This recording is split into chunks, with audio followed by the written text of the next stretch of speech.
Coming to you live from his padded cell high atop Bethel Church, the most heralded, the most despised talk show in all of human history.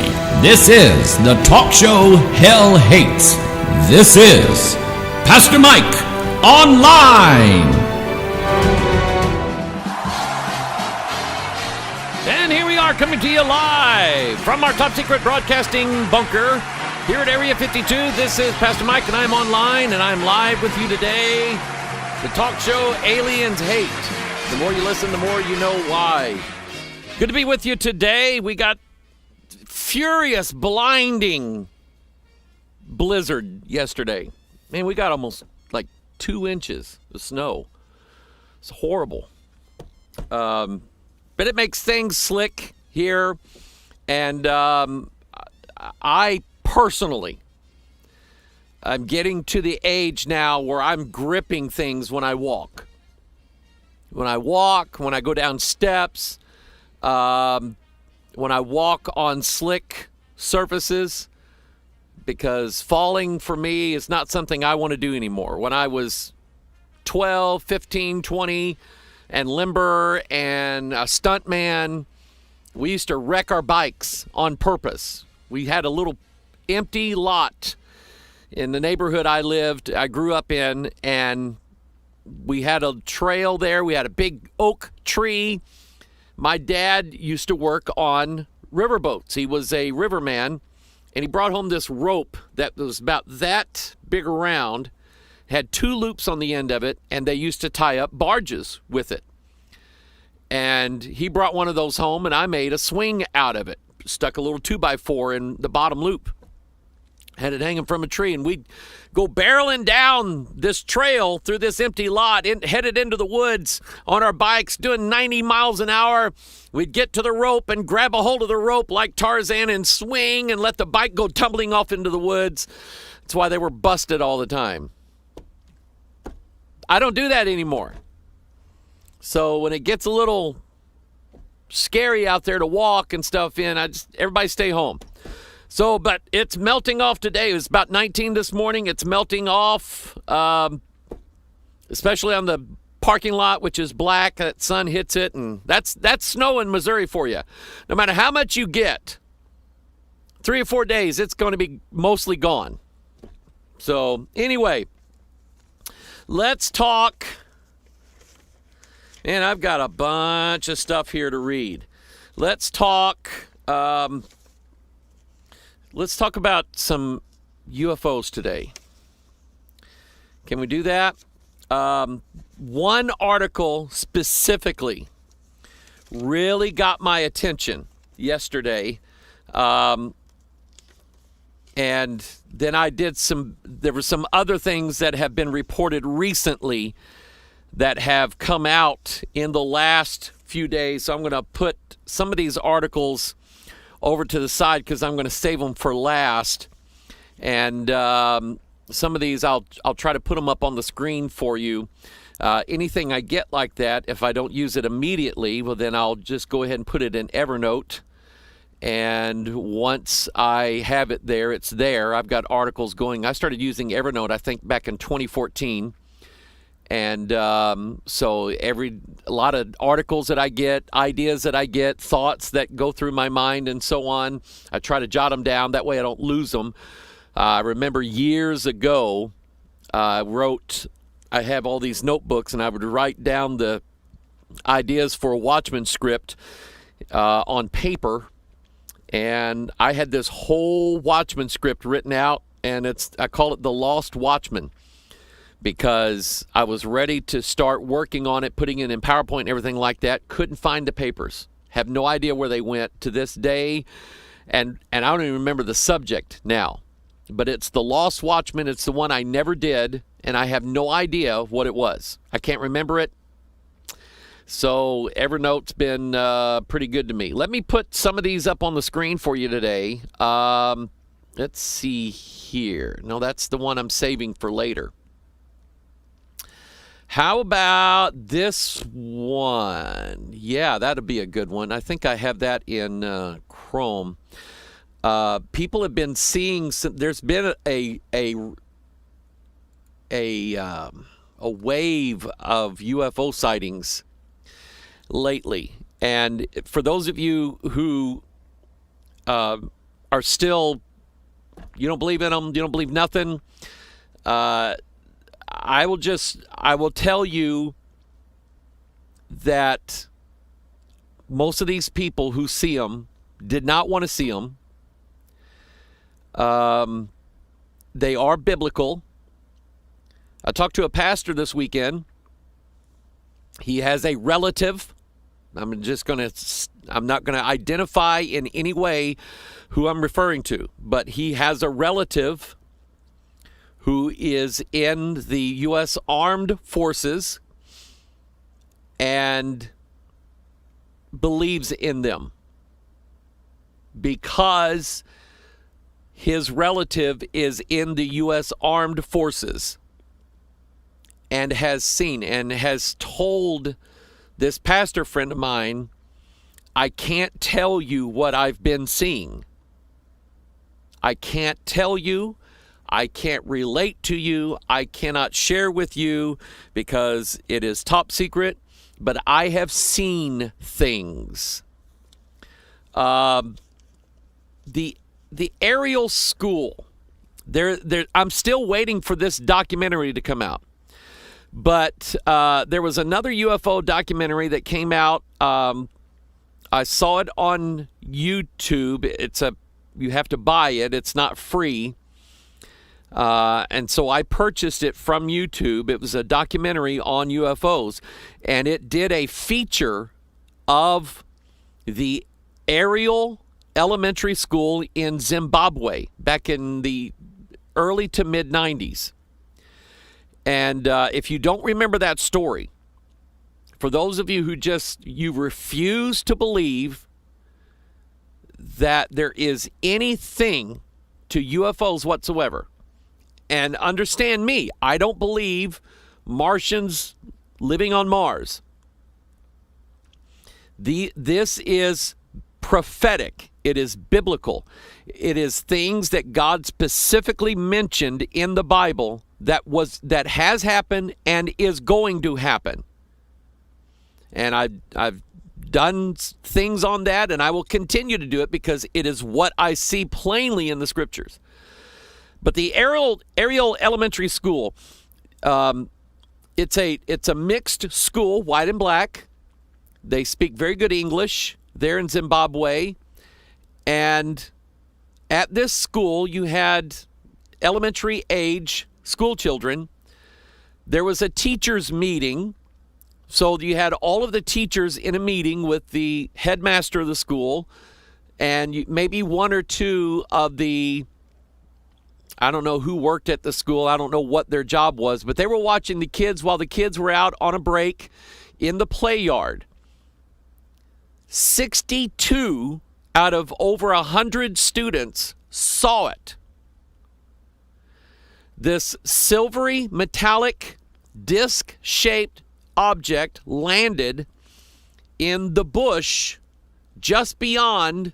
It's an area they're not allowed to play in, but it landed in the bush just beyond. They saw it come down over some electrical wires and land. And the next thing they know, there are these 2 or 3 little gray creatures, big slanted eyes, coming out of this vehicle.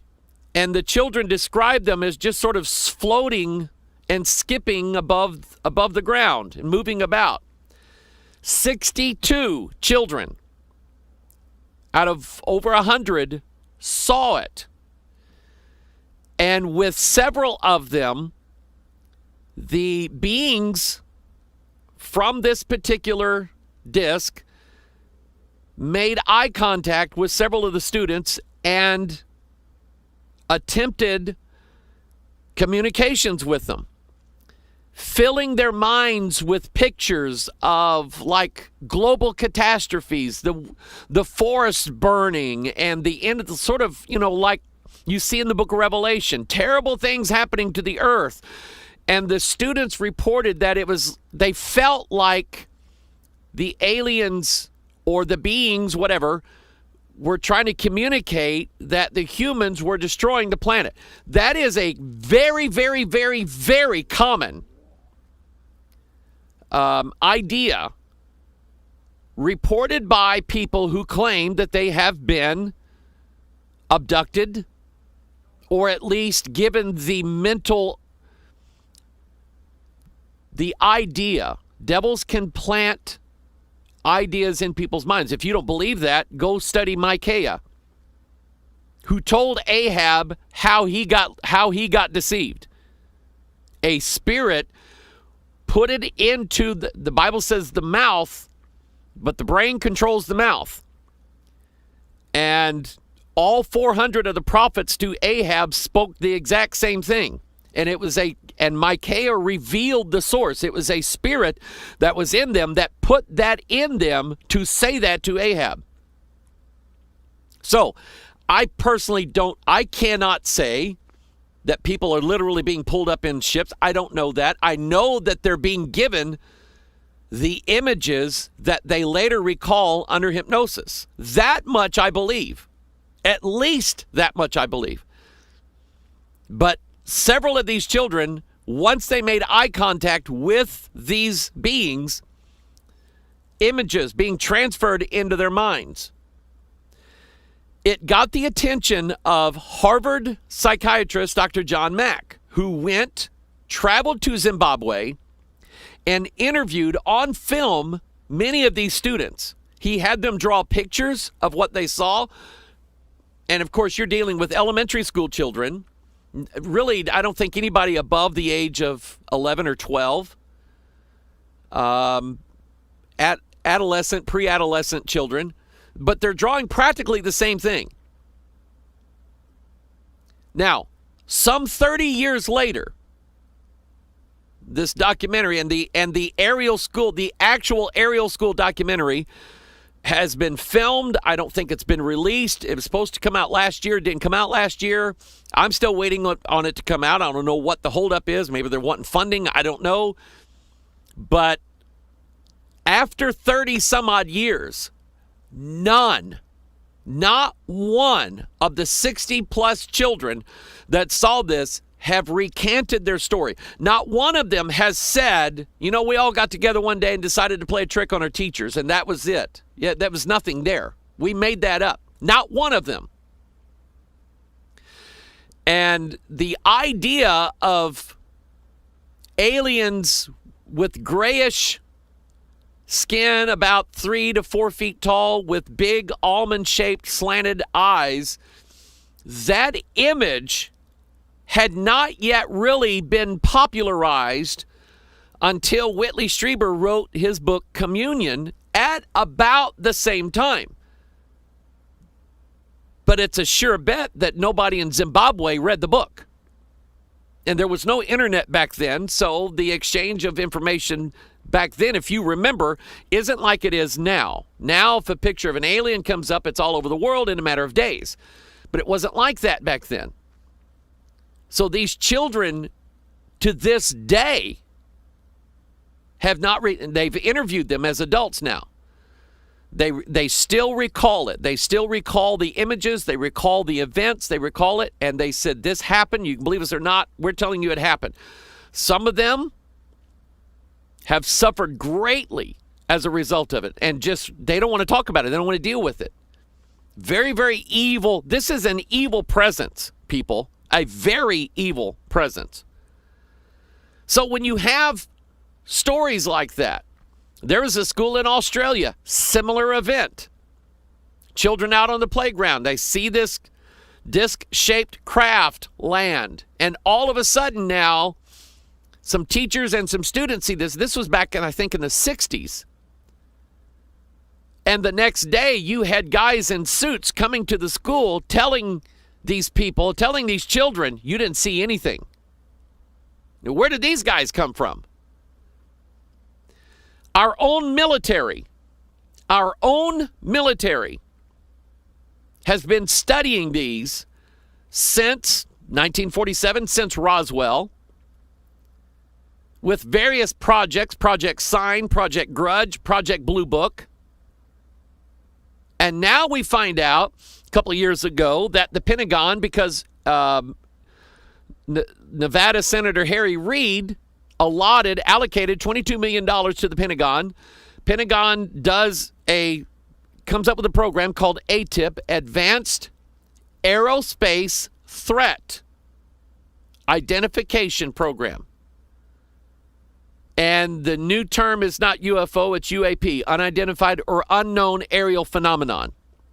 We have to get, because flying saucers, you know, when it first came out, Kenneth Arnold said that the ships that he saw looked like saucers skipping across the water. So the term flying saucers came out, but then flying saucers got dragged through the mud, so they invented unidentified flying objects. Well, that's been dragged through the mud, and now we have new terms. In 10 to 15, 20 years, they have new terms.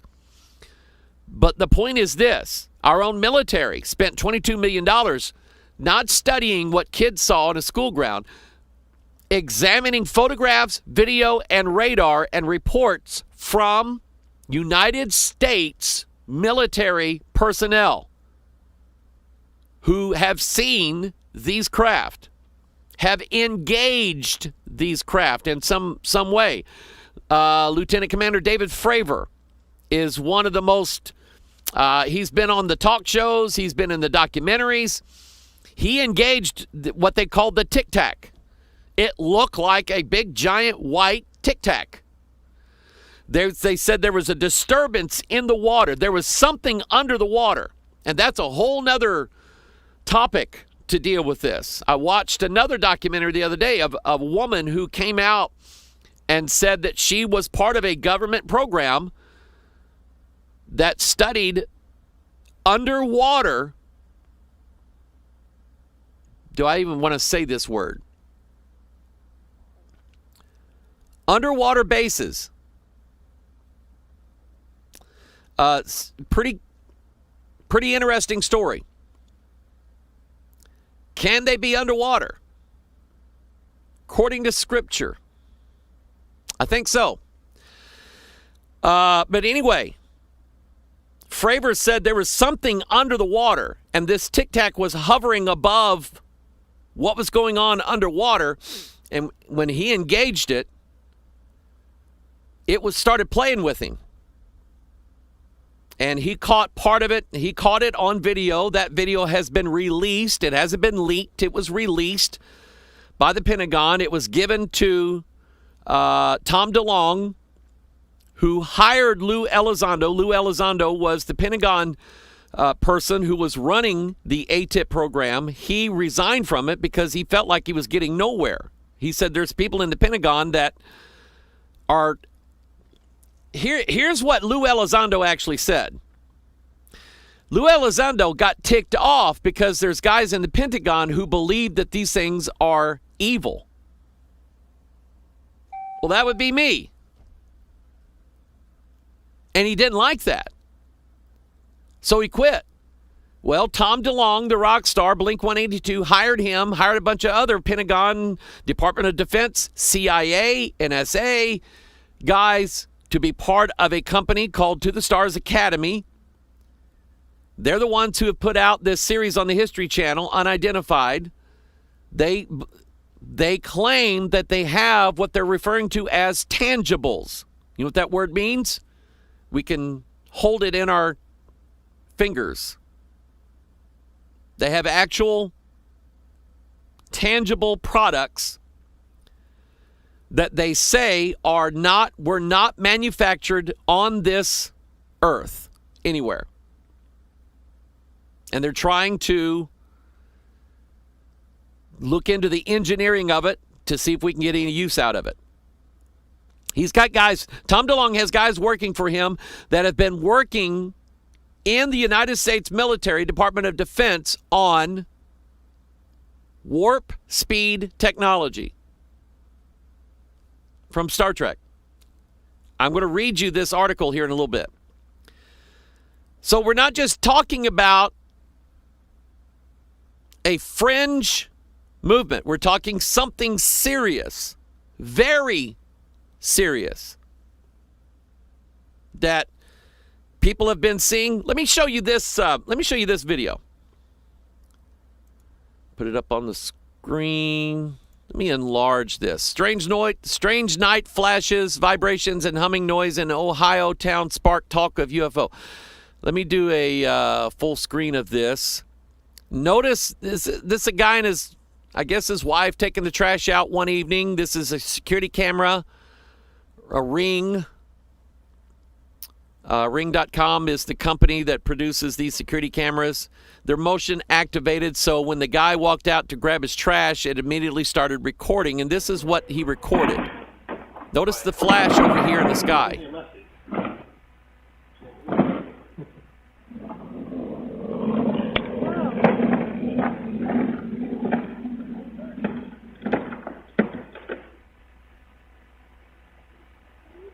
Caught their attention. Look at his actions.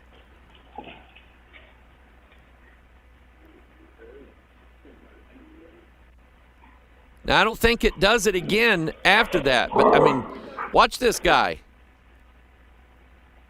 Drops the can.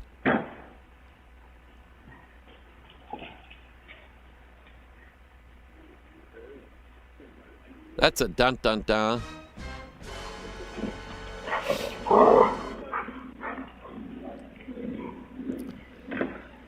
So, that's a little odd. Let me get rid of that. And then I've got some more here that I'll show you. Let's see here. No, that's not it. Where is it? Where is it?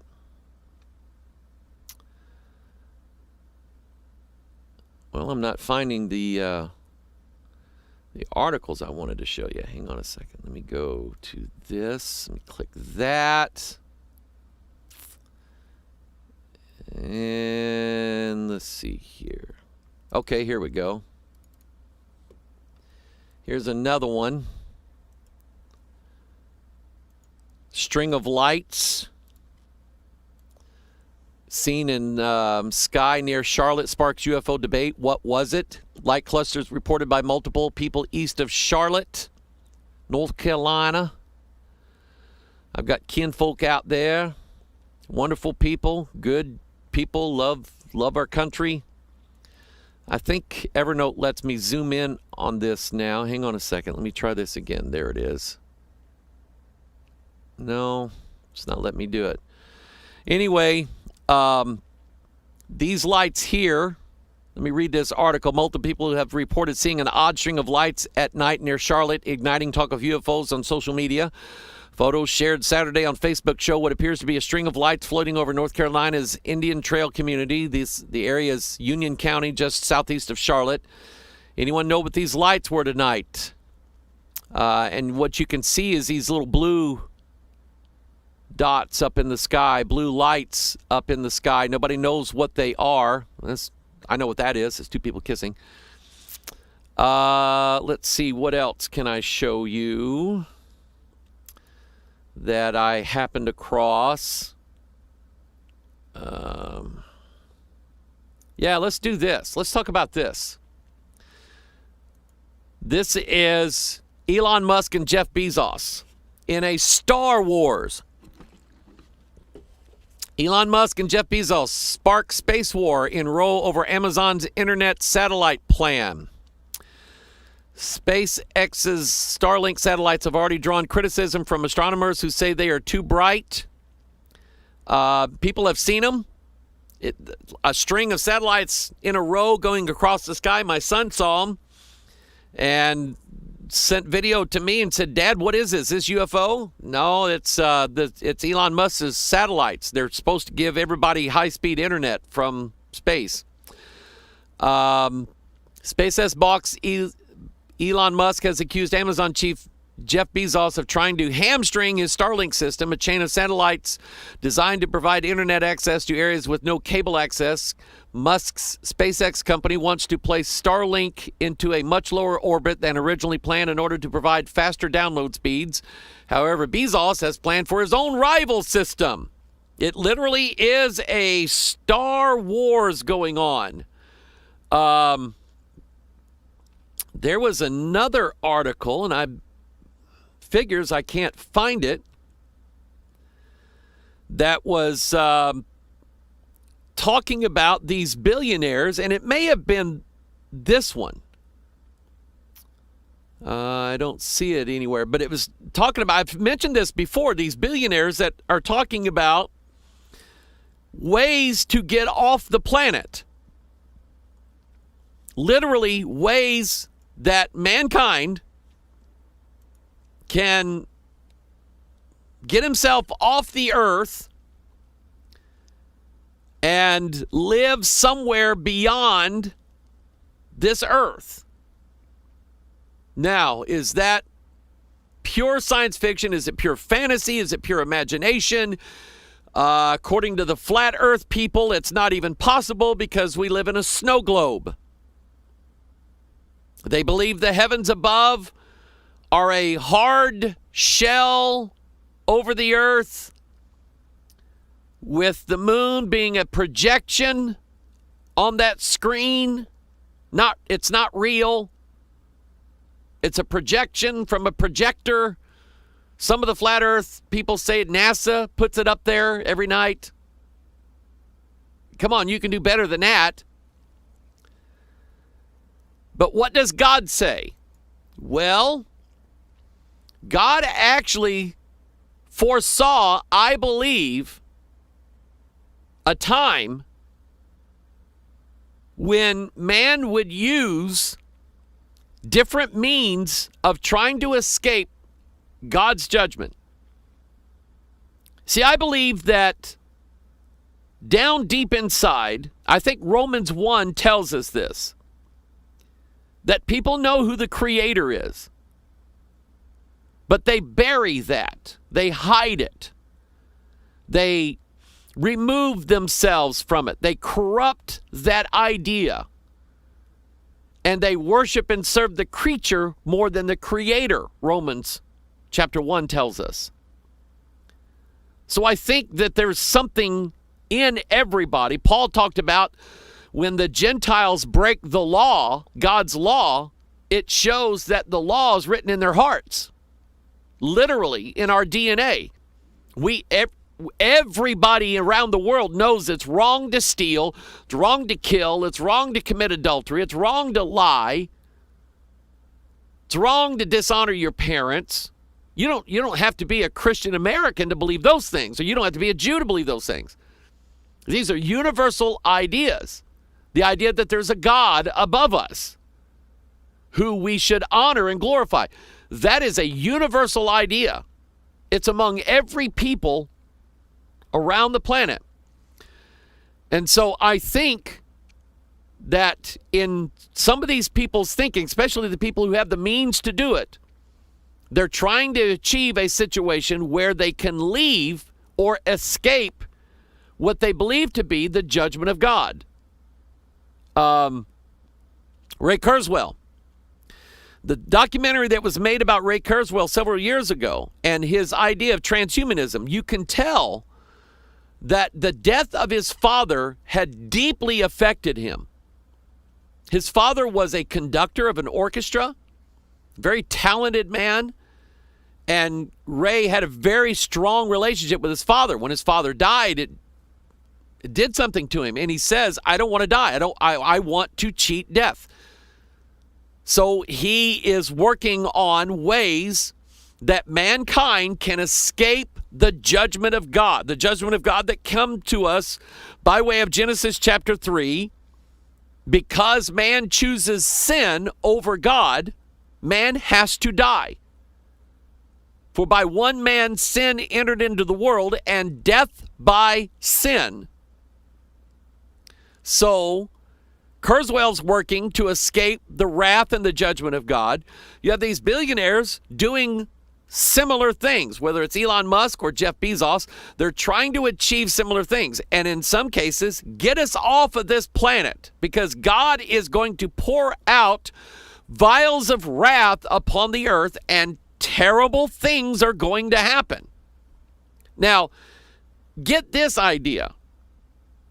I mentioned to you before, John Mack, when he went and interviewed these children at the Ariel School in Zimbabwe, that's what they reported to him. John Mack had written a book when he had interviewed and put under hypnosis, hypnotic regression, all these people that said that they had been abducted. John Mack wrote in his book that was a common theme, that the aliens were somehow telling the people that they had abducted, we're trying to help you. We're trying to save you. You are destroying this world that you're living on. If you've ever watched The Day the Earth Stood Still, either version of it, the 1950s version or the 2000s version with Keanu Reeves, same story. A galactic federation of some kind has been monitoring Earth. Now that we have nuclear bombs, we have the ability to destroy our planet. Shame on us. We're probably not going to make it. They just don't want us up there in the stars with them.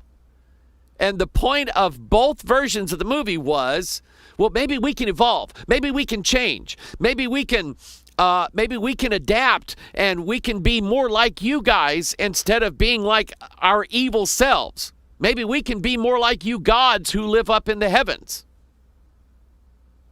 That was the idea.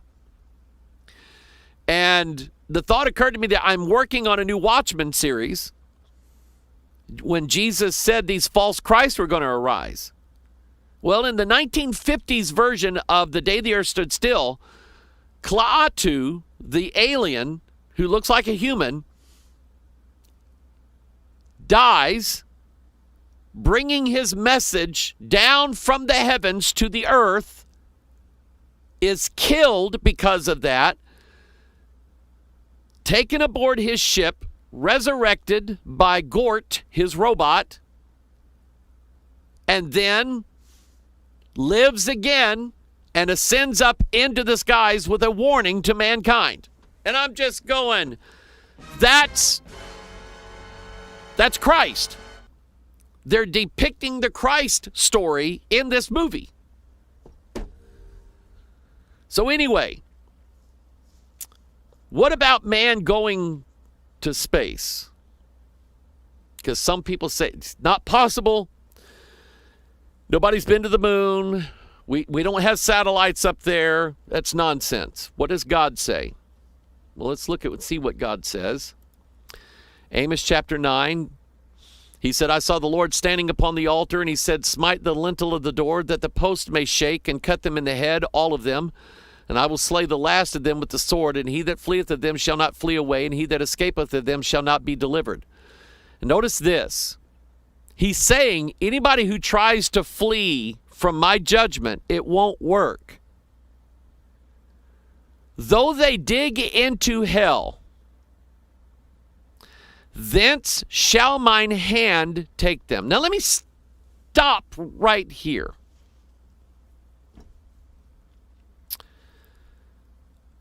I have this idea of the earth and the universe around us that comes from what we know of the stars, the moon, the orbit of the moon around the earth and the sun and its relationships and all that stuff.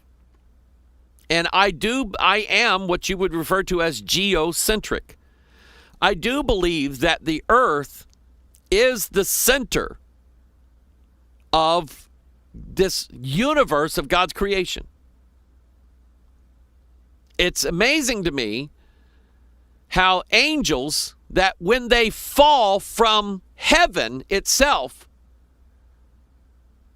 they don't land in another galaxy.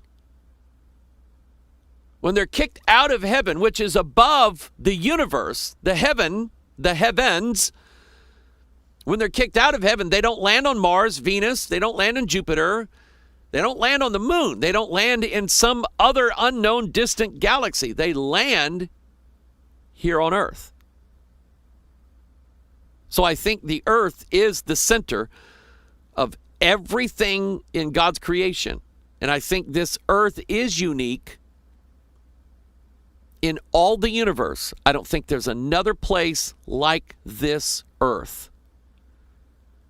In Genesis 1:1, God didn't create the heavens and the other earths and this earth. He created the heavens and the earth, two distinct places. And here, in this earth, below us is a pit. And whosoever is in that pit, it is a limitless depth. Now, I don't know how to explain that other than, did you watch the Ant-Man movie? The first one and the second one, the Ant-Man and the Ant-Man and Wasp. Dr. Pym, this is a Marvel movie. Dr. Pym creates a way, he's got this suit that it can alter your size. And he's asked, what happens if I go smaller so that I can fit between molecules? And Pym said, you don't want to go there because then you'll get into the quantum world. And you find out that him and his wife did it years ago, and his wife's still stuck down there. And so in the Ant-Man and Wasp movie, Ant-Man goes to find his wife because she's in the quantum world. And he said, you keep getting smaller and smaller and smaller, and you're falling. He said, once you go down there, you get lost. Well, that sounds like Job 10. Job described in Job 10 the realm of the grave or the dead. And he said in Job 10:21, before I go whence I shall not return, even to the land of darkness and the shadow of death. Well, we know what that is. That's hell. A land of darkness as darkness itself and of the shadow of death without any order, which means that in that realm, the rules don't apply. A land where the light is as darkness, he said. So in the quantum world, the rules don't apply. So it is a place of perpetual falling. Satan is going to be cast in there for 1,000 years. There are devils in there now that have been cast in there and are falling and have been falling for, let's say, thousands of years. And in Revelation 9, they are going to be released. Somebody wrote me a letter because they said it looked like that in the book of Revelation, after the 1,000 years, Satan is loosed again, and that's true. That would be Revelation 20. In Revelation 20, and I know I'm going all over the place, but that's where my mind is today. I'm racing through thoughts. In Revelation 20, we have an angel come down from heaven, having the key of the bottomless pit and a great chain in his hand. He laid hold on the dragon, that old serpent, which is the devil and Satan, and bound him 1,000 years. Cast him into the bottomless pit, shut him up, and set a seal upon him, that he should deceive the nations no more, till the 1,000 years should be fulfilled. And after that he must be loosed a little season. And then after that 1,000 years, verse 7, when the 1,000 years are expired, Satan shall be loosed out of his prison, and shall go out to deceive the nations which are in the four quarters of the earth, Gog and Magog, to gather them together to battle, the number of whom is as the sand of the sea.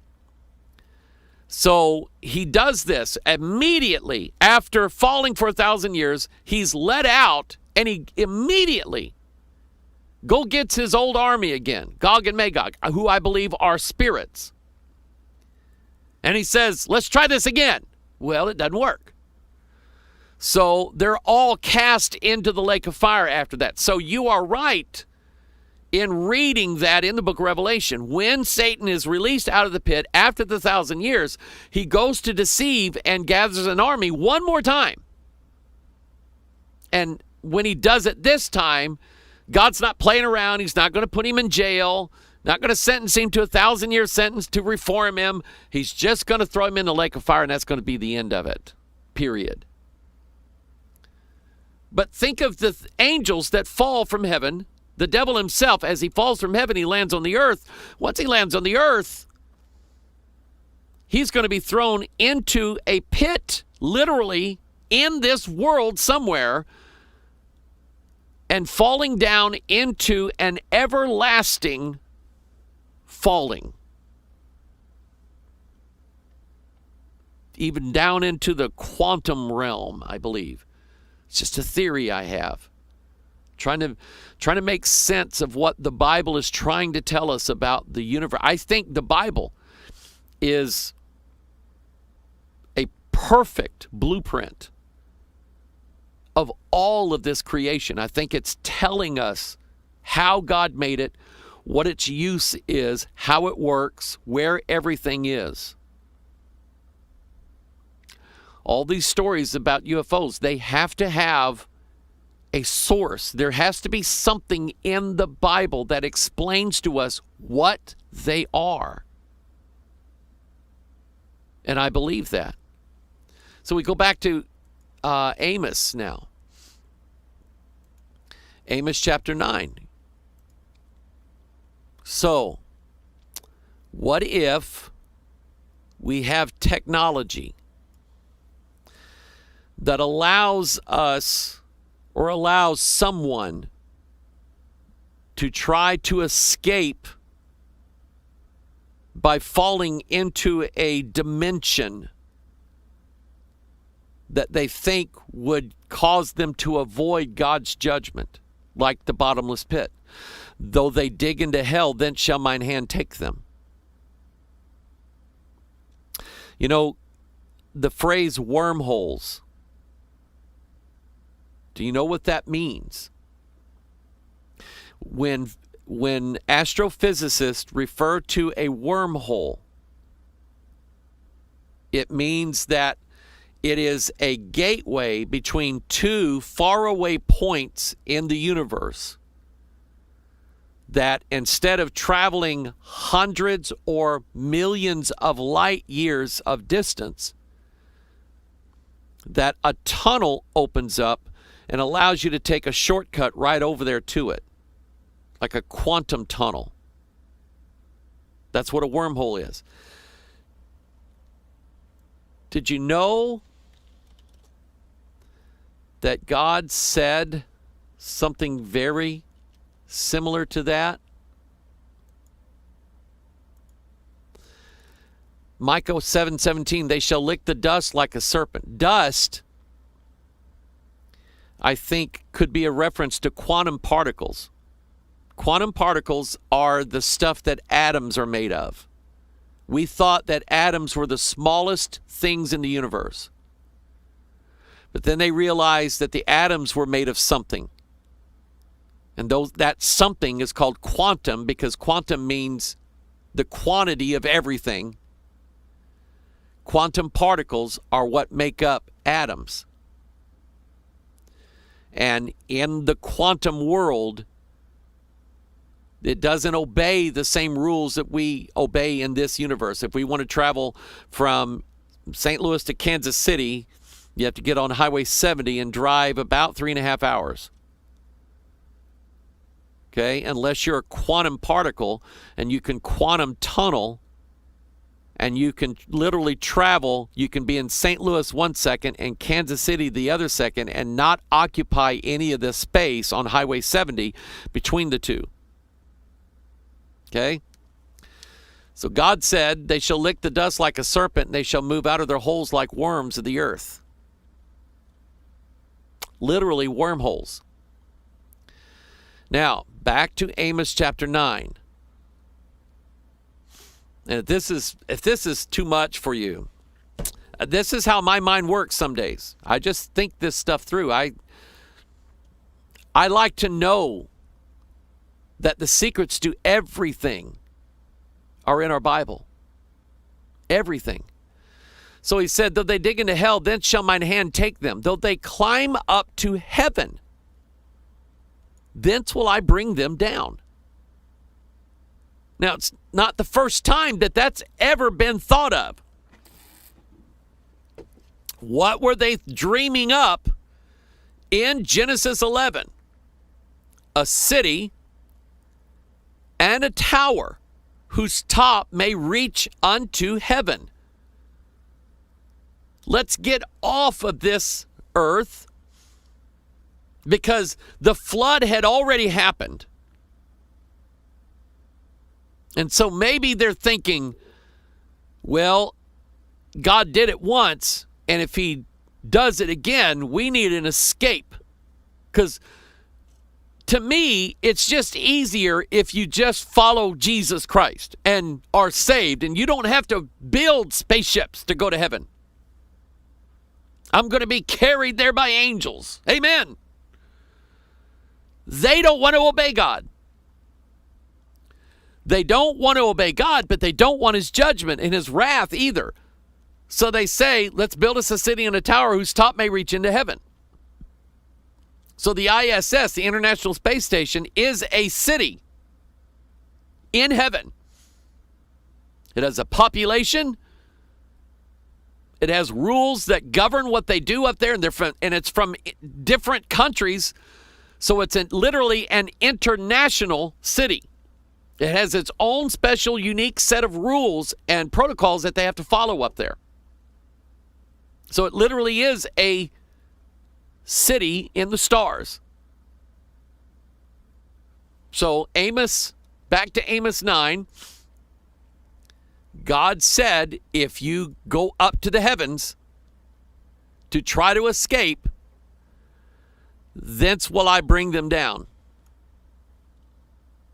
God said, you can go up there if you want. I'm not going to stop you, but when I get ready to judge you, I'm going to pull you back down. Now, the very next book over, Obadiah,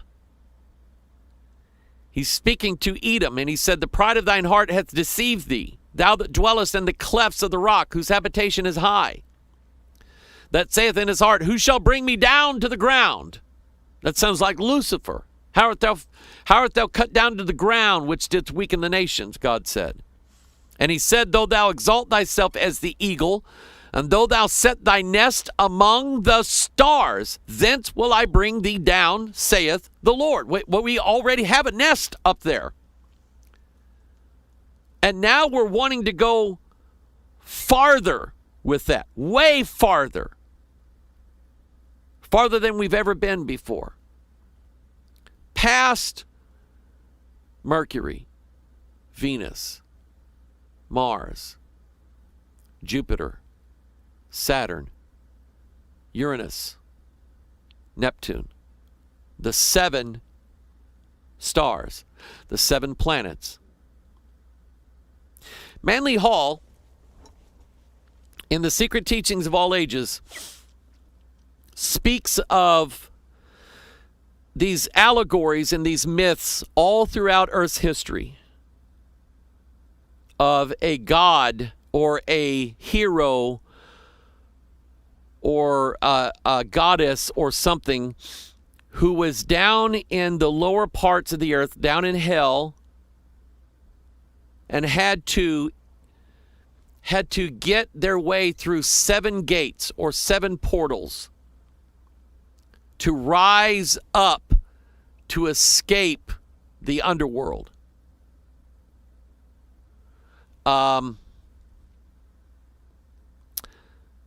Believe it or not, in the science of alchemy, alchemy is supposed to be about turning lead into gold, but that's not what it's really about. It's about turning humans into immortals, gods. And they used these alchemists back in history, used symbols so that they didn't actually write out their secrets. They used symbols to do it. And in the alchemical process of turning lead into gold, it was 7 steps, 7 stages.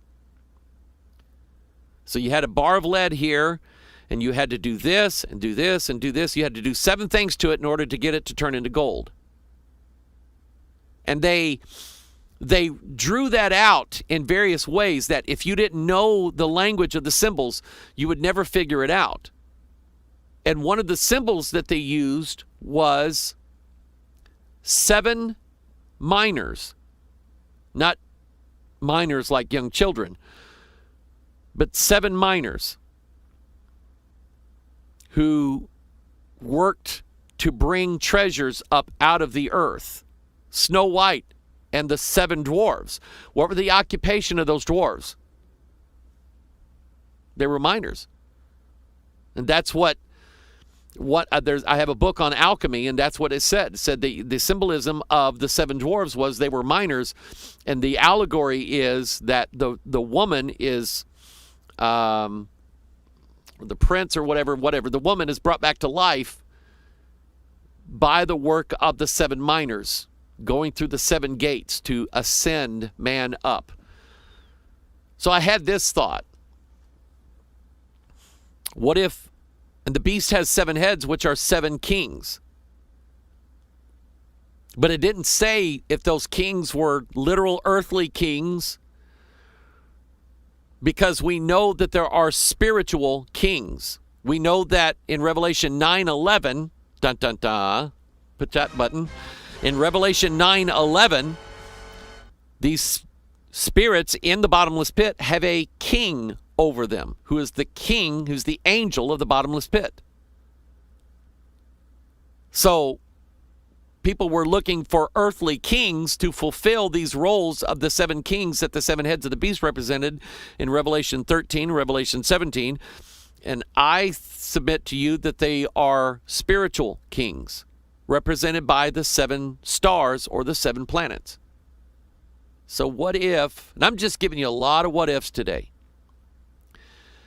What if that itself represents the idea of man ascending past the reach of our sun, passing beyond the 7 planets? Because our sun represents who? Jesus Christ. He is the one who, he is the Son of righteousness. He is the sun and the shield for us. Okay? I thought about this too. That Jesus is the creator. He's the Son. And by him, all things consist. Colossians 1:17. He is before all things, and by him all things consist, which means held together. When you're making pudding or gravy, okay, you don't want your gravy or your pudding watery, so it has to have a certain consistency. It has to have a certain stick-togetherness. That's what the word consist means. And so Christ is the one holding everything together. So think of the atoms. In all the atoms that make up all of the molecules of the universe, you have the electrons, or you have the protons and the neutrons in the center, and then what spins around them? The electrons. What holds them in their orbit? What holds the electrons and keeps them from flying off? What holds them to the protons and the neutrons? The fact that the electrons are just far enough away from the protons to not be pulled in by the charge of the protons, because positive and negative charges attract one another. The protons could feasibly pull the electrons down into it and hold it there, but they're far enough away so that they are basically in orbit around the protons. You follow me? What does the moon do with the earth? If the moon got to a certain spot to where it got too close to the earth, what would it eventually do? It would fall down to the earth. It would destroy the earth. It would fall down to it. But it's just far enough away so that the earth's gravity holds it in its place, its consistency. So go one more. The sun. The sun is much larger than the earth, and it has a higher gravity. So what does it do? It holds all of the planets, Mercury, Venus, Earth, Mars, Jupiter, Saturn, Uranus, Neptune, all the asteroid belt, It holds all of them in a certain spot, circling, because Jesus, who looked like the sun in Revelation 1, had the 7 stars surrounding him. You follow me? Isn't that cool? I think it's cool. So here's what I'm getting at. Jesus is the sun, and by him in our world, this whole solar system consists. The sun sets the gravitational rules for where all the planets are, how fast they go around, and so on. The fact that they don't stray away, they can't, because the sun is holding them in their place. So, what if man gets to the point where he can go beyond, away from our sun, which is Christ? You see what he's doing here? So we have at least 3 witnesses in the Bible that tell us that mankind's goal is to get away from this, to leave. Go put himself higher and higher and higher and higher so that he is like the Most High. He gets his ideas from Lucifer. For he says, I will ascend into heaven. I will exalt my throne above the stars of God. I will sit also upon the mount of the congregation in the sides of the north. I will ascend above the heights of the clouds. I will be like the Most High. That's the devil, and that's man as well. That's what's in our nature, our depraved nature. So, is it possible that what's being worked on right now is a way to get at least some people off of this world? I believe it is. Here's another story. It's getting a little warm in here. That sun, it could be 20 degrees outside, 20 degrees Fahrenheit outside, or 10 degrees outside, and be hot in here because I'm right next to the roof. That right there is the roof of the church where my finger is. So I got to get a little air flowing in here. Yeah, it is heating up in here. Let's do that. Let's see here. That's already on. So let's do this. Get a little air going so it cools off so I don't sweat. There we go. But while I do that, I'll read this. Leaked government UFO photo. That should be in my notes somewhere, because I printed it out from there. Let's see. Here it is. Let me put that up on the screen for you. You'll want to see this. This is pretty interesting.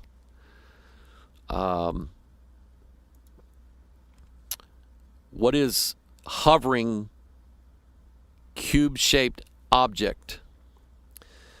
The article says an unclassified image shows unidentified aerial phenomenon, UAP. It's likely that an FA-18 pilot captured the photo while flying above the Atlantic in 2018. The photo is said to come from a 2018 report issued by the government's UAP task force, the official unit that replaces the Pentagon's secret UFO program. So they shut down ATIP, and Elizondo had said that he believes that the Pentagon is running a similar program, but he didn't know under what name and what title. But now we have the Pentagon openly saying, yes, we're doing this.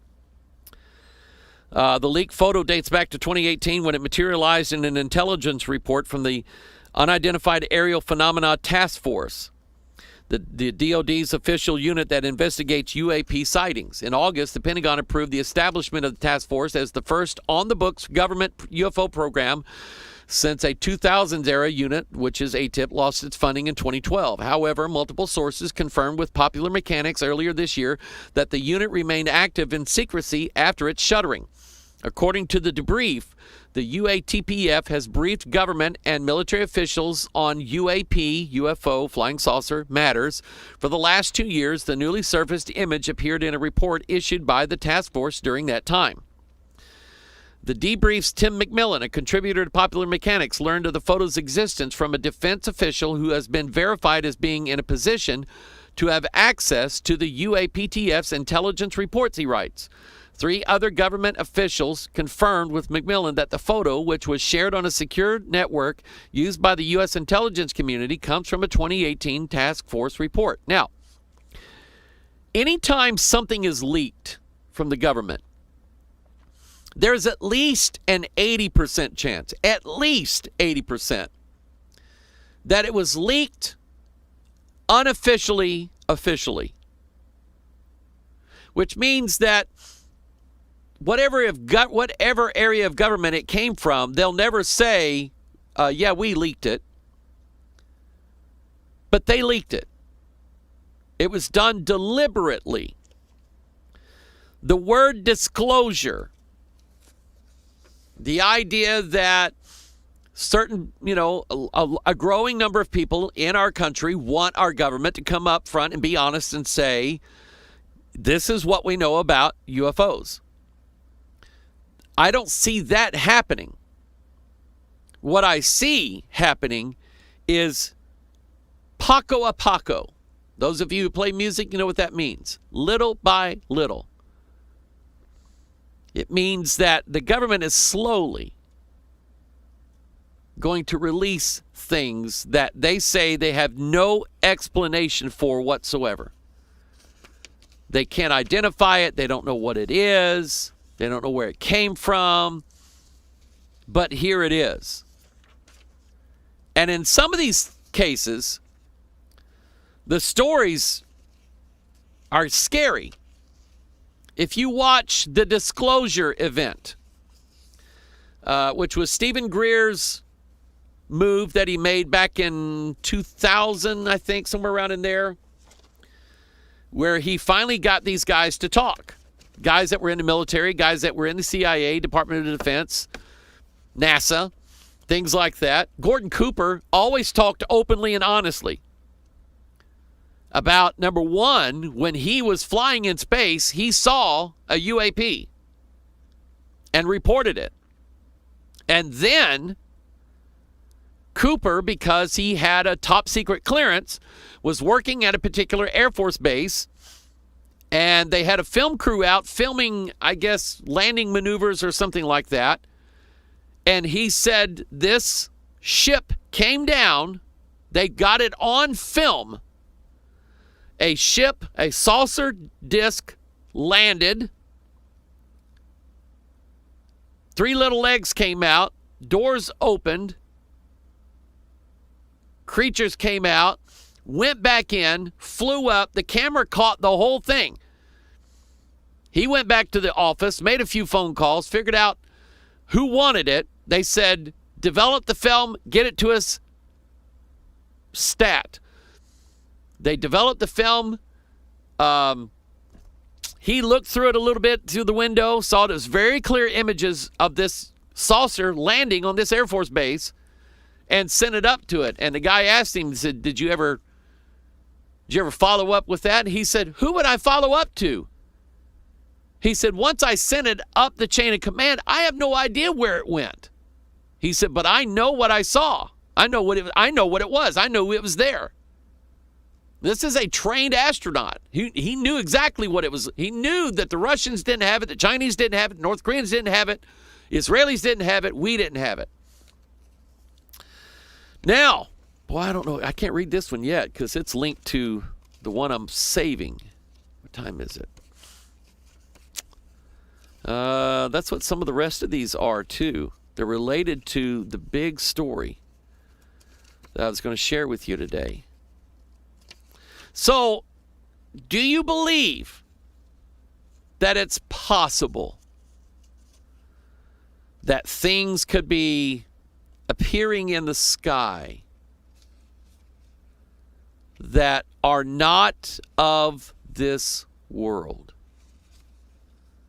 Do you believe Well, let's take a look at Scripture. And let's get an understanding from the Bible. We'll go to Ezekiel chapter 1. But before we go there, let's do this. Do a study of the word chariot or chariots in the Bible and wheels. And I'll explain why in a little bit. Like this one, some trust in chariots and some in horses, but we will remember the name of the Lord our God. Now, in the 21st century, this was written about 1,000 years before Christ came, back when armies used horse-drawn chariots. But does anybody now in modern warfare fight with horse-drawn chariots? No. Not when we've got tanks, armored vehicles, nuclear bombs, things like that. So, does this verse still have any relevance or meaning for us today? Absolutely. When you look at the very next place in the book of Psalms where the word chariots is used, Psalm 68:17, the chariots of God are 20,000. That means God has more cars in his garage than you do. Even thousands of angels. The Lord is among them as in Sinai in the holy place. So look at this verse. This verse is telling you that God's chariots are not like our cars. Our cars are lifeless objects made of steel, iron, whatever, composite material, and leather seats. Not living entities. But God's chariots are living beings. He calls them angels. So now we go to Ezekiel. With that in mind, and see, this is what blew Eric von Däniken away. He grew up, was he from Sweden or Switzerland? One of the two. And he attended a Roman Catholic church and probably a parochial school, but he had a problem because he read in the Bible that God rode a chariot. And he said, now, if you're God, what do you need with a chariot? Now, does God need one? No. But it's his choice, right? He can have one if he wants. So I don't have a problem with it. So von Däniken just refused to believe in the God that he was reading about in the Bible. And what he did was he transfigured God into an extraterrestrial, he said. God is an extraterrestrial because God does not need to go around in chariots. So, and he's getting this idea from Ezekiel 1. From the north, which is the key to all of this. Something about the north is the entrance point, the exit point of the direction of heaven. I'll put it that way. It's the direction of heaven. We have a fixed star at the north called Polaris, the North Star. Doesn't move. It's always north. That's how you navigate. So, also out of the midst, there came the likeness of 4 living creatures, and this was their appearance. They had the likeness of a man. They had 4 faces, and they had 4 wings. So we know that they fly. The number 4 tells us that they are of the spirit realm, not the 3-dimensional world, the 4-dimensional realm. They are above time and space. Now, I'll explain the fabric of time and space in a little bit, too. Their feet were straight feet, and the sole of their feet were like the sole of calf's foot, and they sparkled like the color of burnished brass. My son saw a brass-looking, glowing object flying across the sky late one night. My mother, I didn't know this for years. She knew that I was interested in UFOs. Never said a word to me about it until a couple years ago when we lived in Pine Bluff, Arkansas. That's where I was born. We lived next to a cotton field on the other side of the levee that separated the, I think, the Arkansas or Mississippi River away from the town of Pine Bluff.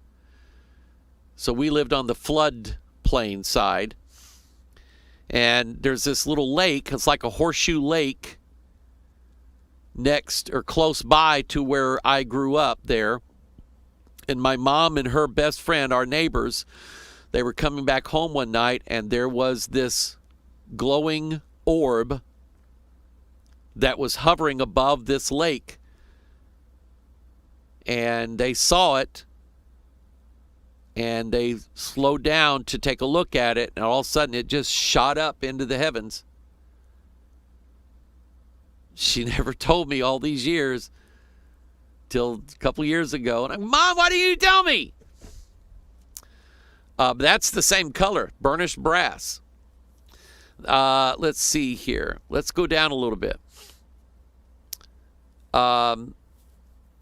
Let's get to the wheels. Verse 15, now as I beheld the living creatures, behold, one wheel upon the earth by the living creatures with his four faces. The appearance of the wheels and their work was like unto the color of a beryl, and they four had one likeness, and their appearance and their work was as it were the wheel of a wheel in the middle of a wheel. The wheels themselves, the Hebrew word for that, I believe, is the ophanim, I think. Let me look that up. Blue Letter Bible. And I'm sharing this with you for a reason. It's because these wheels are actually worshipped. Believe it. If you can believe that. These wheels, and I can believe it. These wheels are actually worshipped. Blue Letter Bible. I'm looking up. Yeah, here it is. Let me put that on the screen for you. The appearance of the wheels and their work was like unto the color of beryl, and they four had one likeness, and their appearance and their work was as it were a wheel, and the Hebrew word there is ophan. So if I were to click on that and pull that word up, it's the word ophan, and when you have multiple of them, you have the ophanim. And it says wheel, chariot wheel, wheel in Ezekiel's visions, wheels in the 10 bases beneath the lavers. When Solomon built the Ark of the Covenant, when he built the pedestal for the Ark of the Covenant to sit on, he built a chariot in his temple. There was a chariot with a sea of glass on it that the Ark of the Covenant was to rest on. It had wheels and axles and everything. He built a chariot for God's throne to rest on in his temple. And people worship the Ophanim. The Jews, especially the Kabbalists, believe that they are a type of angels that can be communicated with. The wheels themselves. How is that possible? Because it says in verse 19, and when the living creatures went, the wheels went by them, and when the living creatures were lifted up from the earth, the wheels were lifted up. Whithersoever the Spirit was to go, they went. Thither was their spirit to go, and the wheels were lifted up over against them, for the spirit of the living creature was in the wheels. Now, I do have something to read to you on that one. The spirit of the living creature, and the spirit is always life. There's never a dead spirit. When a spirit is in something, it has life in it. And let me read, let's see here. I have a quote from Whitley Strieber somewhere, and somebody else. that said, let me see if I can find it again. Well, I thought I had all this organized, and I don't. UFO. Doing a search through my Evernote. That's what I like about it. I can search and pull up everything that I have on UFOs. And I got a lot of stuff on UFOs. And that's Whitley Strieber.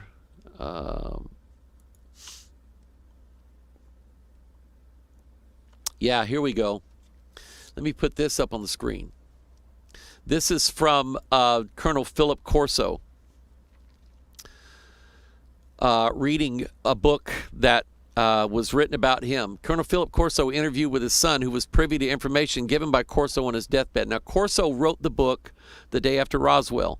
Corso not only saw the bodies of the 3 gray aliens that were pulled from the wreckage at Roswell, but he was also given custody of some of the tangibles that were from that wreckage and told back by his commanding officer, General Trudeau, to make use of them somehow, some way to benefit the Army. He said, let's get with our private contractors, AT&T, McDonnell Douglas, Boeing, other companies. Let's get with them and let's give it to them. Let them work on it, figure out what it does and what can be done. We want the primary technology, but if they want to use it to get patents on and call it their own inventions, that's going to be their payoff. So Corso said that, saying that in the autopsy of the alien, he had 2 brains, one with an integrated circuit, and that the alien and the ship operated as one entity. Now, you think about what we just read in Ezekiel. Whithersoever the spirit was to go, they went. Thither was their spirit to go, and the wheels were lifted up over against them, for the spirit of the living creature was in the wheels. And so Corso said that the alien and the ship operated as one entity. The alien was the power source of the ship. Now think about that. In the Bible, what was the power source of a chariot? A horse. The horse powered the chariot. The chariot didn't go anywhere unless the horse pulled it. And we still use that term now to describe how much power an engine has. We call it horsepower. So the EB, which was the extraterrestrial biological entity, was part of the craft, integrated into the craft. Science cannot describe it. He said the ship was a living entity. Corso said this.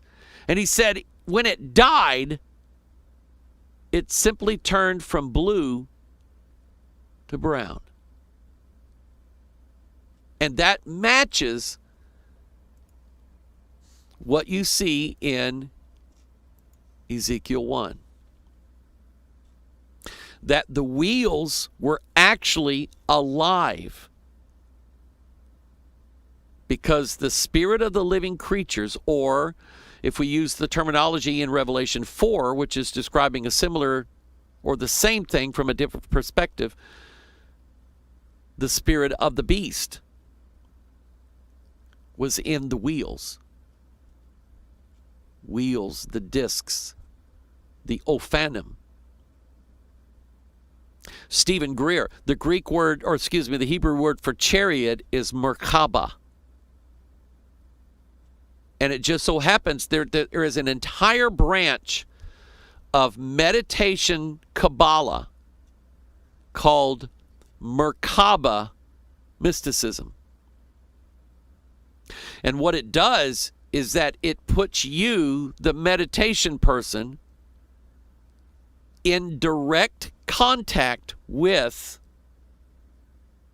these Merkabah chariots. Hence, these angels. Now, our common image of angels is that they wear long robes, they have blonde hair, and they're white-looking beings, and they look like men. But that's not the limitation the Bible places on them. The Bible actually tells you that even things that we would consider not having life in the spiritual realm, they actually do have life. The wheels are living.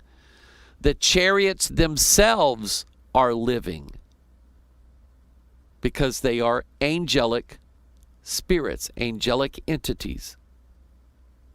They are alive. So, Bob Lazar. Robert Lazar was a scientist. He was hired by EG&G back in the late 80s to go to work for a government contractor that was working at a secret base that nobody had ever heard of in the late 80s called Area 51, which is like right next door here to where I am. And Lazar went out there. They said the first several days that they got him out there, they had him reading over 100 different debriefing documents on the Earth's history with unidentified flying objects, extraterrestrial biological entities, and these 9 saucer-shaped craft that they had in these hangars that he was going to be working on and where they came from. One of them, he said, archaeologists dug up. It had been buried for thousands of years. They found it somewhere and dug it up and pulled it out, and they were all trying to reverse engineer it. And he said that literally the way to fly these things, it was apparent that he looked at his job was to work on one particular that he called the sport model, because it was like small, looked like it reminded him of a sports car. And he said that he looked inside the cabin of this disc that he was working on, and he said it had little bitty chairs in it with a little bitty console. And he said he was told or briefed that the EBEs, the biological entities that controlled them, literally placed their hands on the control panel and they became one with the ship. And wherever their minds wanted to go, that's where they went instantly. So that's what you have in Ezekiel 1. And it says in verse 21, when those went, these went, and when those stood, and when those were lifted up from the earth, the wheels were lifted up over against them, for the spirit of the living creature was in the wheels.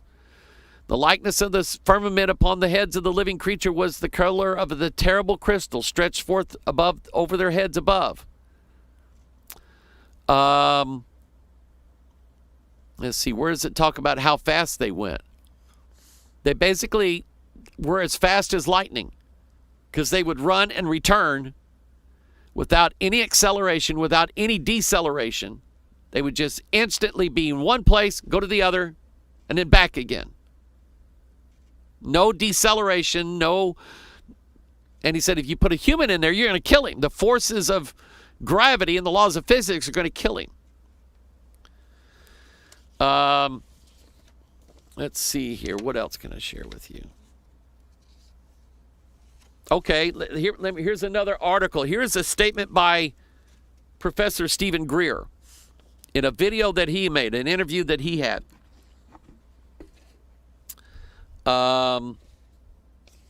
Let's see here. Where can I pick this up? This is the transcript from a YouTube video. And he said, think of, well, they see a UFO and they're thinking, well, it's kind of like a 747 and they can be fully materialized like that. But if they are, you'll notice they have no seams. The light coming from them is not like light of this world because everything is so pure, because the way they materialize and the way they even manifest. Spacecraft is through a type of manufacturing where the tonality a tone is set deep up, emanating from the conscious astral realm, and it comes from there into three-dimensional manifestation. So even the physical materials and lights and metals are incredibly pure, more pure than you can make even in the vacuum of space. And I know scientists who have studied some of the remains of the craft that we've, let's see here, if they've been materialized and we've shot them down and destroyed them, that the materials are unbelievably pure alloys and pure stuff. And that's why the light that you see when you're on these expeditions looking for these UFOs, when you see these objects, it doesn't look like a light from a flashlight or a light from a headlight or a house window. It has this extraordinary radiance and purity and crystalline quality to it, I think. They're alive. They're absolutely alive, which is another thing to remember. One of the things I introduced is the idea of conscious nanobiomachines, and that is that the ET crafts are an extension of the ET consciousness, and their life and their actual living crystalline objects that are conscious, but also are biological, that you get a sense that they're living and intelligent and conscious, even the craft itself. And it's almost like the level of artificial intelligence is so advanced from these civilizations that even the spacecraft have a living, conscious quality to them, which they do. And so it's simply not the same as a Lockheed Martin anti-gravity. I mean, what we do have classified projects that have studied this area of science, and it made anti-gravity things, but those things have an incredibly different feeling because they're just machines, and that the actual extraterrestrial vehicles, people say, how do you tell the difference between an alien reproduction vehicle or an RV versus an ET spacecraft? I said, all this like night and day. Once you experience both, as we have on these expeditions, there's really no comparison at all. I would like to tell our audience about something I saw, but it's important. I saw up in the sky about 50 degrees. It was like if you can picture a half of the wine cork, and it was about that size and shape, the light in the sky, and the top was half black, gray, and white, but it was downward streaks on it. At the bottom half was cream colored. I don't know if he's going to continue to talk about this or not. But Greer basically said the same thing, that these craft basically were an extension of the biological entities that were in them, and that in the Bible, the wheels and the chariots, the angels, were one. The wheels were as alive as you and I are. And this is God's word saying this. Now, are we making smart cars? We're trying to. I guess we give up trying to make smart drivers. So we're going to make smart cars. We're going to make cars that at some point the AI will be so high and so great in intelligence that it will be self-aware. Not even animals really have the same type of self-awareness that we do. Now, animals know when they're hungry. Animals know when they need to go potty. Animals know when they need to scratch themselves, lick themselves, mate. They know those things. But they don't have the same idea of self-awareness. They cannot picture themselves as part of the universe, part of God's creation. They can't fathom God. But these discs do. They're alive. And they're very real. Now, this article came out. I mentioned it couple months ago. It was put out, and then the next day they rewrote it. Because apparently they weren't supposed to say this. Let's see if I can find a date on this. This is from popularmechanics.com. The Pentagon has UFO vehicles and materials. This is not from UFOtoday.com or anything. This is from Popular Mechanics. The Pentagon's on and off again once covert UFO program is decidedly back on, and it will soon reveal some of its findings to the public. An astrophysicist who consulted on the UFO program confirms the government possesses materials from, quote, off-world vehicles not made on this earth, unquote. The news comes on the heels of the Navy's official release of 3 notorious UFO videos. For years, the U.S. government has repeatedly changed its tune regarding its official involvement with UFO research. As recently as February, a Pentagon spokesman told Popular Mechanics that while a government program did investigate unmanned aerial vehicles and other unexplained aerial phenomenon from some time last decade, funding dried up in 2012. But when the Popular Mechanics thoroughly investigated the covert program, multiple sources said it's still ongoing to this day. Now, a news report in New York Times confirmed those accounts. The government's UFO unit currently resides in the Office of Naval Intelligence, not the Oval Office, where it, quote, deals with classified materials, per the report, even though the unit itself isn't classified. The Unidentified Aerial Phenomenon Task Force is meant to standardize collection and reporting on sightings of UAVs and publicly divulge at least some of its findings twice a year, according to the Times. So, we have an official story now. Not something made up. Not something that can't be checked out. Because I get a lot of stuff sent to me that people just make stuff up. They just make it up, put it out there. Nobody even bothers to check whether or not it's true or not. Somebody asked me today that the rumor now is Facebook is going to deny us the ability to post scripture on our Facebook post. So I posted scripture yesterday on my Facebook page. And I wrote him back and I said, well, apparently that's not true. People,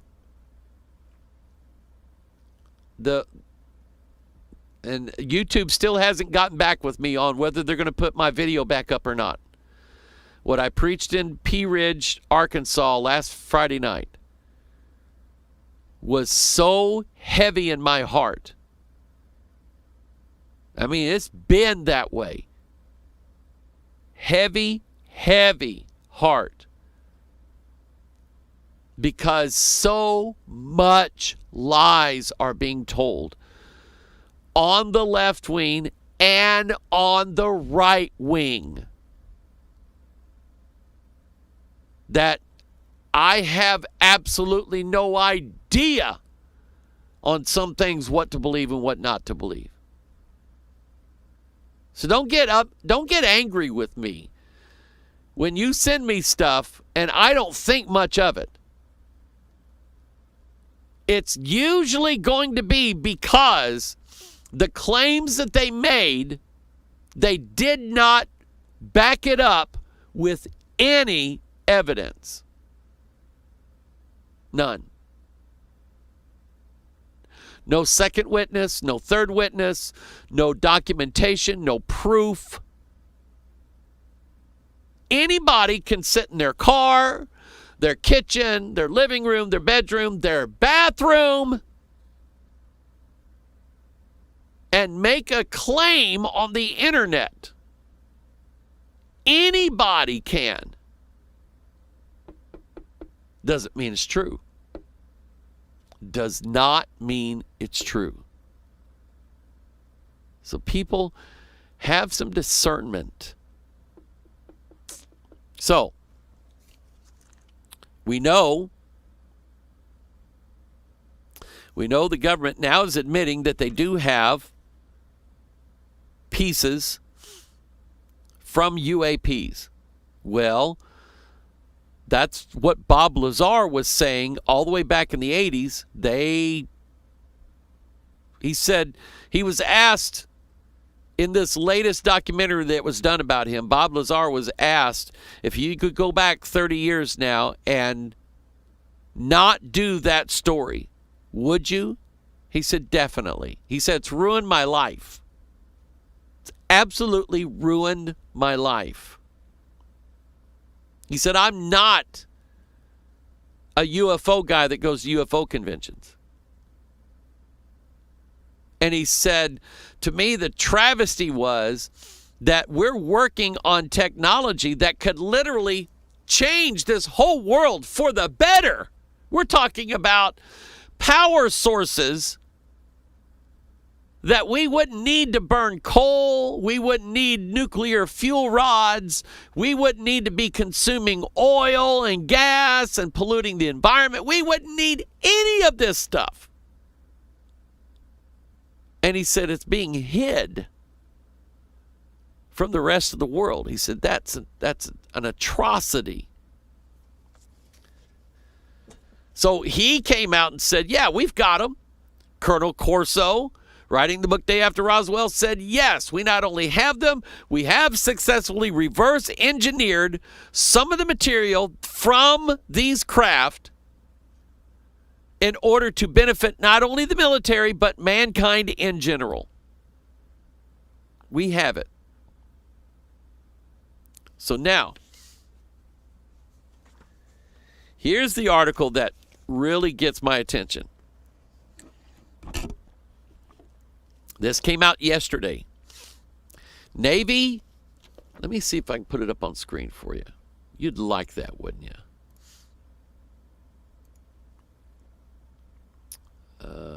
Here we go.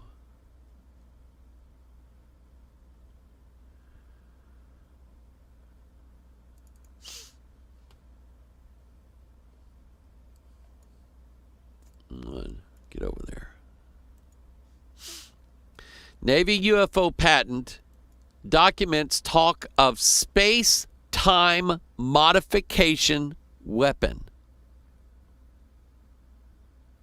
Navy spent 3 years and considerable sums of money testing the Pays effect. May have transferred the program to another agency. In our continuing investigation into the bizarre inventions of Dr. Salvatore Cesar Pays, an enigmatic aerospace engineer who works for the U.S. Navy, the war zone has just obtained a wide range of documents. See, that's what I look for, is documents. Actual proof that what you're claiming is documented and provable. A wide range of documents dealing with experiments that the Naval Air Warfare Center Aircraft Division, NAWCAD, conducted to test the core concepts of technologies underlying its seemingly out-of-this-world UFO patents.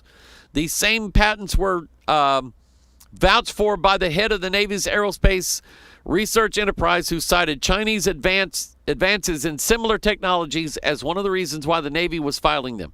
In other words, the Navy found out the Chinese were working on the same thing, and they said, uh-oh, we've got to get ahead of them. Now, when it says space-time modification weapon, let me try to explain what that means. Let me do it this way.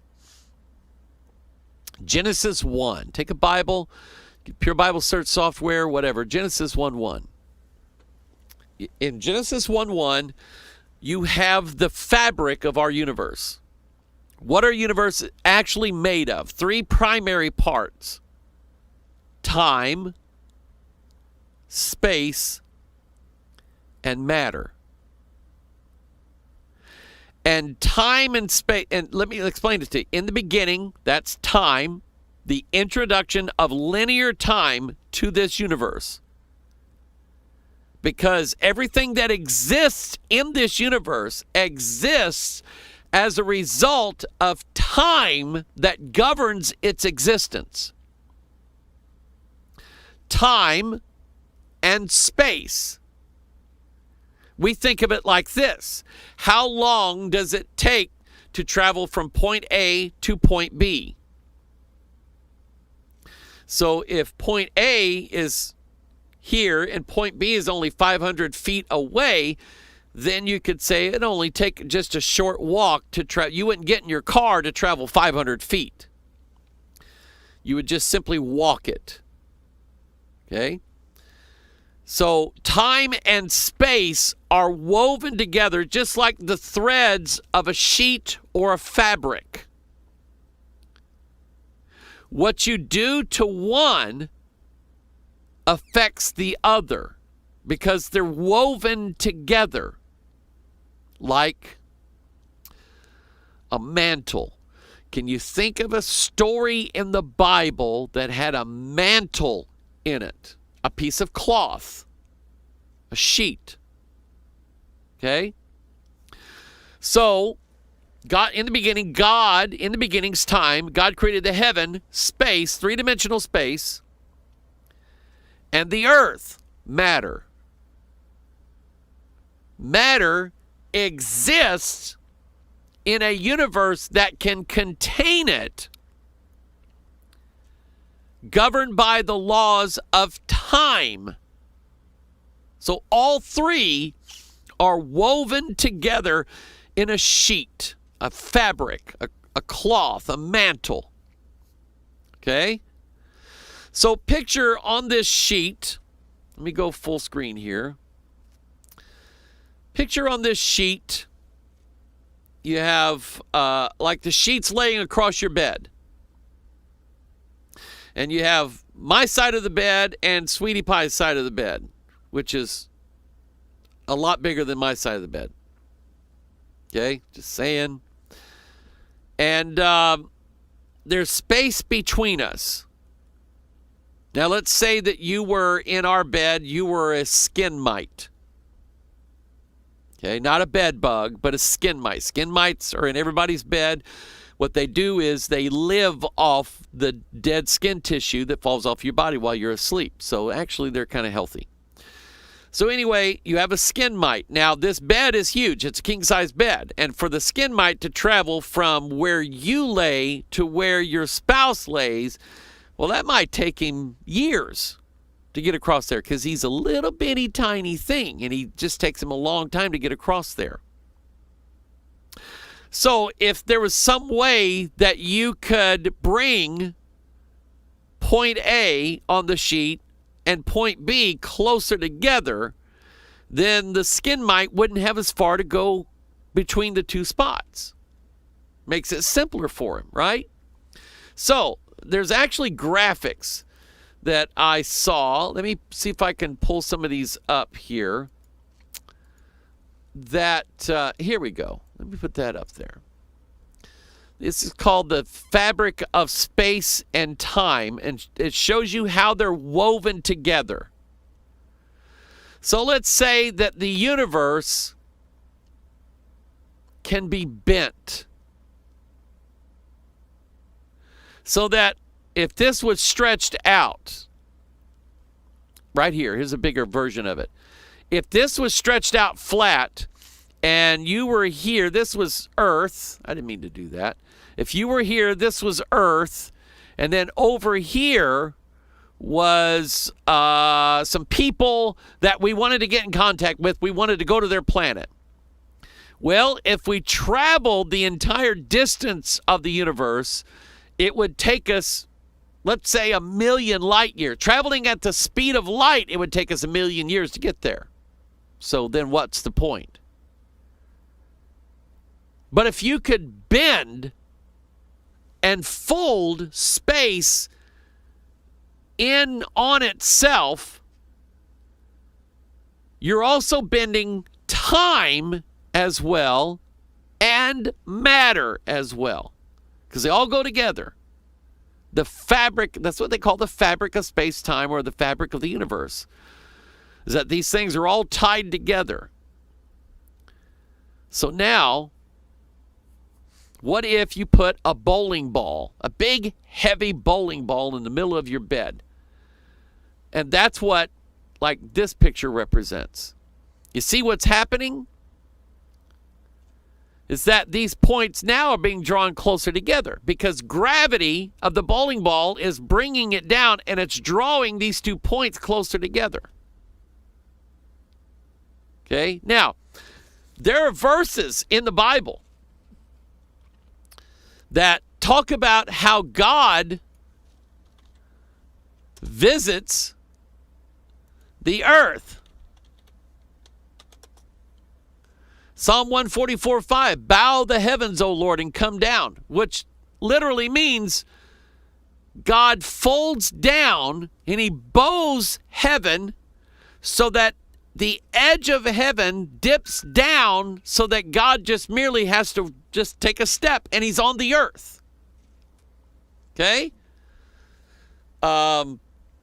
I love that, because that is exactly how the scientists theorize you could travel at warp speed. Warp means you're warping the fabric of space-time. You're drawing the 2 points together, and the time that it takes, the distance that it takes to reach the 2 points is smaller, and the time it takes is smaller, and the time will run different than it would for the rest of the universe.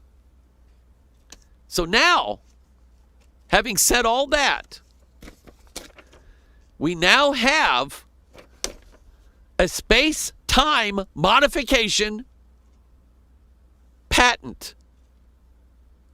A machine that they say can be used to modify the fabric of space and time, to bend space,